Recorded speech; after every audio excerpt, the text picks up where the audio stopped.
Bunlar ne arkadaşlar? Böyle şişelerin Ya içerisinde. biz onları içine sokabilir miyiz diye iddialaşıyorduk, soktuk.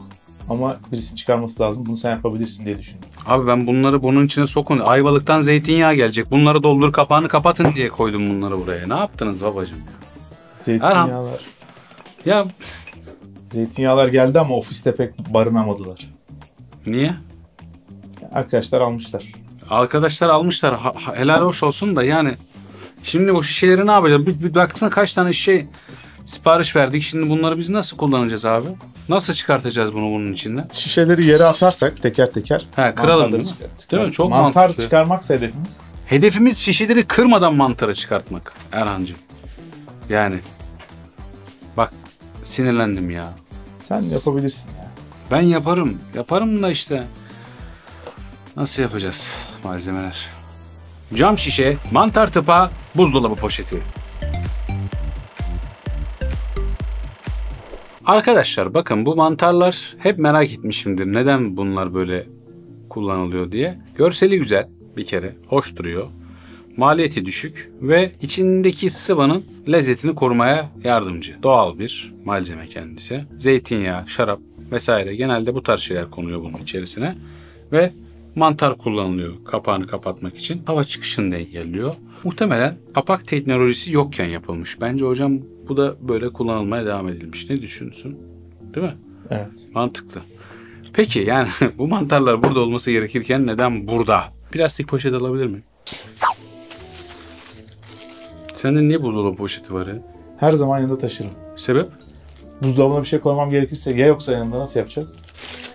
Arkadaşlar ben bazı şeyleri sorgulamıyorum artık. Siz de sorgulamayın. Neden Erhan bu cebinde buzdolabı poşeti taşıyor? Ya da bu deneyde bu buzdolabı poşeti ne işe yarayacak?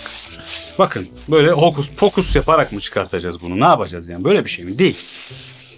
Ne yapıyorum arkadaşlar? Buzdolabı poşetini şişenin içine gönderiyorum. Gönder. Ardından tıpayı böyle girdiği yönde aşağı gelecek şekilde getiriyorum arkadaşlar. Çekiyorum.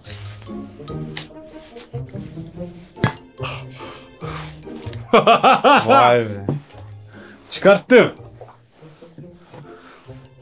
Arkadaşlar gördüğünüz gibi ayakta olsam daha rahat çıkartırdım ama burada da yaptım. Mantar tıpa gördüğünüz gibi plastik poşet yardımıyla ne oldu? İçeriden çıktı. Ya nasıl oldu bu? Ben olmasam mümkün değil. Gerçekten sen var ya. Şu poşeti vermesem. Yani haklısın. Gerçekten vermesen gider başka yerden asla bulamazdık buzdolabı poşeti. Çünkü yok. Bir tek sen taşıyorsun yanında. Dünyanın hiçbir yerinde buzdolabı poşeti yok. Allah. Arkadaşlar çok enteresan. Yani bunu denemeden önce asla olmayacağını düşündüm. Yani mümkün mü ya böyle bir şey? Nasıl? Ne alaka yani? Birisi bence can sıkıntısından bunu deneyip bulmuş ya. O yüzden zaten deney yapıyoruz. Demiş ya bunu buradan nasıl çıkartacağız falan diye düşünmüş. Ve bunu denemiş arkadaşlar. Evet. Siz de bu deneyi evde yapabilirsiniz bu arada. Oldukça keyifli bir deney. Peki nasıl oldu bu? Tabii şimdi arkadaşlar nasıl olduğunu anlatacağım ama bu arada plastik poşetleri çok fazla kullanmayın. Yani bunu çöpe atmak bile bir sıkıntı. Bunu geri dönüşümü de yok bunun bildiğim kadarıyla. Yani tekrardan plastik poşet olarak geri dönmeyebilirler bile yani. Öyle bir son ürün olabilir. Her plastik poşet doğada çok uzun yıllar beklemiyor. Bazı plastik poşetler çözülebiliyor. Bunlara biyoplastik deniyor dostlar. Petrolden üretilmiyorlar. Başka bir malzemeden üretiliyorlar. Patates, mısır nişastası ve selüloz gibi biyokütle kaynakları kullanılıyor. BASF'nin bu konuda müthiş bir çözümü var. Yüksek kaliteli, kompostlanabilir biyo bazlı Ecovio ürünü. Ecovio ürünü kullanılarak pek çok organik poşetler, pazar poşetleri, bu az önce gördüğünüz gibi buzdolabı poşetleri, tarımda kullanılan mulch filmleri üretilebiliyor. Mulch filmi nedir arkadaşlar? Bu ekilen meyve sebzelerin üzerine örtülen örtü gibi düşünebilirsiniz. Bu sıcaklıklardan ve dış etkenlerden koruyor meyve ve sebzeleri. Bu filmler Ecovio ile üretilince su, gübre ve karbondioksit olarak ne oluyor arkadaşlar? Toprağa karışıyor. Aynı zamanda UV ışınlarına karşı yüksek direnç, iyi yalıtım ve suyu toprakta tutmayı sağlıyor. Ayrıca Ecovio ile kağıt kaplama, shrink ve stretch filmler gibi kompostlanabilir ambalaj çözümleri, enjeksiyon kalıplama ve ısıyla şekillendirilmiş ürünler de üretilebiliyor. Biyoplastik bence çok güzel bir çözüm. Tabii her plastik biyoplastik olmadığı için bu ürünlerin de dönüştürülebiliyorsa dönüştürülmesi oldukça önemli. Çünkü bazı plastikler dönüştürülemiyor arkadaşlar. Mesela o kullandığımız, içine sıcak su koyduğumuz o plastik bardaklar var ya, onlar mesela geri dönüştürülemiyor. Bunu biliyor muydunuz? Bu arada biyoplastik nasıl bir şey yahu, biz gözümüzde bunu hiç canlandıramıyoruz diyenler için biz zamanında yapmıştık nişastadan. Şöyle şuraya bir yere linkini koyalım. Mutlaka o deneyimizi de izleyin. Şimdi arkadaşlar bakın, tekrardan meseleye geri dönelim. Burada ne yaptık? Erhan'cığım bir buzdolabı poşeti daha rica edebilir miyim?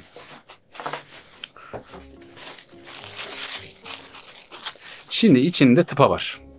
Gördüğünüz gibi mantar tıpa. Bu da ben hile hurda olmasın göstereyim. Bakın tabii ki öyle bir şey yok bizde de. Yine de ben göstereyim arkadaşlar. Şöyle tıpayı bayağı içerisine nasıl koyduğumuzda görmüş olduk.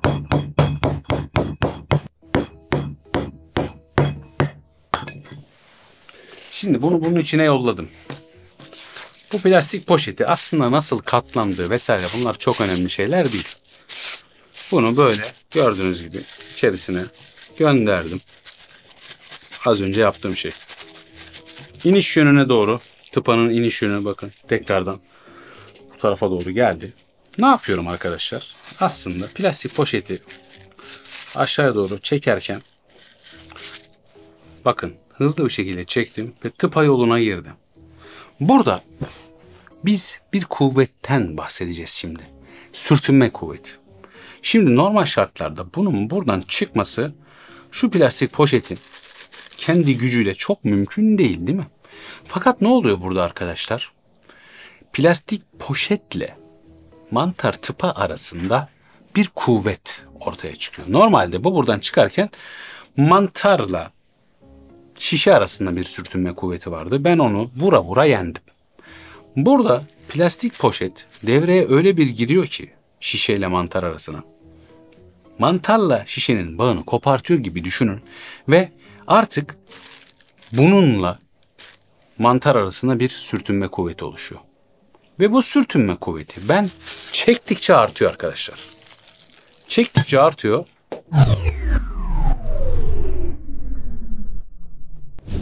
Ve mantar dışarıya fırlıyor. Bayağı iyi fırladı yalnız ha. Çok iyi ya. Gördünüz mü? Burada arkadaşlar mantar, sadece mantar sıkışmıyor aslında çıkarken. Poşet de sıkışıyor. Bu sebeple sıkışma arttıkça aslında sürtünme kuvveti artmış oluyor. Bu kuvvet öyle bir yerde büyüyor ki bir yerden sonra artık ayrılmaz bir ikili haline geliyor mantar ve poşet ve böylece içeriden onu rahat bir şekilde çıkartabiliyorsunuz. Biraz kuvvet uygulamak gerekiyor tabii ki. Şimdi arkadaşlar sürtünme kuvveti tabii aslında gün içerisinde dahi her daim bizim aslında yaşadığımız bir kuvvet, üstümüzde olan da bir kuvvet. Çünkü en basitinden yürüyoruz. Yani şöyle söyleyeyim, sürtünme kuvveti olmasaydı yürüyemezdiniz. Yerle ayağınız arasında, ayakkabınız arasında bir sürtünme kuvveti var. Bu kuvvet sayesinde yürüyorsunuz. Yani sürtünme kuvvetinin az olduğu bir ortamda yürüyemezdiniz. Mesela suyun üzerinde koşamadığımız gibi. Çünkü sürtünme kuvveti çok az. Ya da buzda kayıyorsunuz, kayıp gidiyorsunuz. Yürümek çok zor. Çünkü sürtünme kuvveti az. Dolayısıyla sürtünme kuvveti aslında her daim bizim hayatımızın içerisinde. Bunun yanında arabanın yolda gitmesi yine sürtünme kuvveti arkadaşlar. Şu kıyafetin vücuduma değmesi dahi sürtünme kuvveti. Bisikleti çevirmek, o pedallara ayağının basması, onun dönmesi sürtünme kuvveti. İşte ne bileyim eti, sebzeyi, meyveyi bıçakla kesmek yine sürtünme kuvveti sayesinde. Sürtünme kuvveti her yerde. Tabii bunun dezavantajları da var. O olmasa hayatımız olmazdı gibi bir şey tabii ki söylenebilir aslında gerçekten. Bunun yanında bir de sürtünme kuvvetinin uzun vadede kötü etkileri, mesela araçların motorları. Motorlar niye tükeniyor arkadaşlar? O metal yorgunlukları nelerden dolayı oluşuyor? İşte sürtünme kuvvetinden dolayı. Sürtünme kuvveti belki hiç olmasaydı araçlar yorulmayacaktı. Yağ o yüzden çok önemlidir. Motorun içerisindeki yağ. Neden yağlar devamlı değiştirilir? O yağ çünkü içerisine katkı maddeler girdikçe, toz, pis, kir girdikçe sertleşir ve motora zarar verir. Sürtünme kuvveti çok yüksek seviyelere ulaşır. Dolayısıyla daha rahat bir şekilde çalışması için yağlar değiştirilir mesela. Yani sürtünme kuvvetinin yer çekimi kadar alanı var diyebiliriz ya. İnanılmaz bir şey ya. Yani evreni, doğayı anlamakta bence bayağı önemli bir mesele sürtünme kuvveti. Enteresan. O zaman soruyu soruyorum. Bakalım ne anladık? Aşağıdakilerden hangisinde sürtünme kuvvetinin azaltılması amaçlanmıştır? A. Uçağın burnunun yumurta şeklinde olması. B. Yel değirmeninin bıçaklarının geniş bir şekilde yapılması.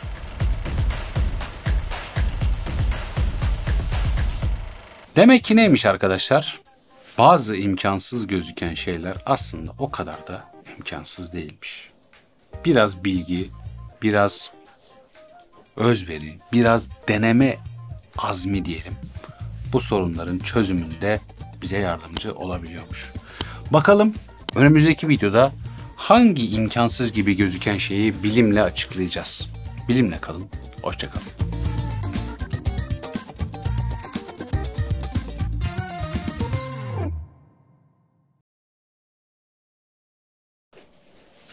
Buzdolabı poşeti lazım olur mu? Allah. Ben mantarı çıkaracaksın zaten. O Çöp yüzden. poşeti ver. Hadi poşeti ver, seni atacağım.